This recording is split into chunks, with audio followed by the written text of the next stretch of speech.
Hello hi అండి. ఈరోజు recipe వచ్చేసేసి ఫ్రైడ్ రైస్ అండి. ఎగ్ ఫ్రైడ్ రైస్ ఇంట్లో ఉన్న వస్తువులతోటి ఎలా తయారు చేసుకోవాలని చూపిస్తున్నానండి.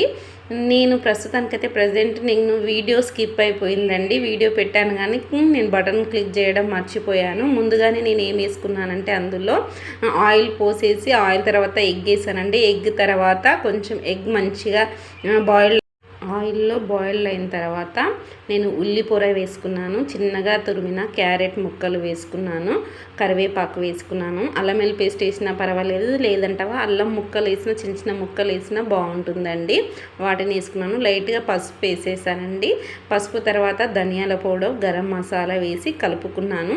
ఇప్పుడు నేను అన్నం అంతా కలిపాను కదండి, దాన్ని ఇందులో వేసేసుకుంటున్నాను. ఇది మనకు చద్దన్నం ఉన్నా సరే, లేదంటవా మార్నింగ్ చేసింది ఈవినింగ్ టైంలో చేసుకున్నా సరే, ఎప్పుడైనా తినాలనుకుంటే అప్పటిదప్పుడు మనం అన్నం వండేసేసి కూడా అన్నం చల్లారిన తర్వాత ప్రిపేర్ చేసుకున్న చాలా బాగుంటుందండి.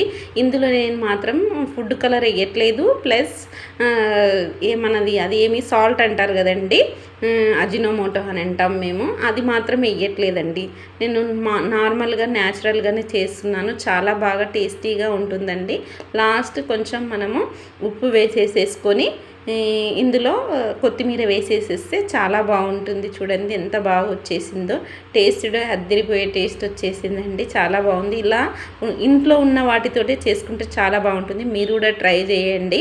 ఎగ్ ఫ్రైడ్ రైస్ టేస్ట్ మజాకి మజా వచ్చేసింది. ఓకేనండి. ఈ వీడియో నచ్చినట్లయితే లైక్, షేర్ అండ్ సబ్స్క్రైబ్ చేయడం మర్చిపోకండి. మరిన్ని కుకింగ్ అండ్ గార్డెనింగ్ వీడియోలతో మళ్ళీ కలుద్దామండి. ఇప్పుడైతే ఈ రెసిపీని ఆస్వాదిద్దాం.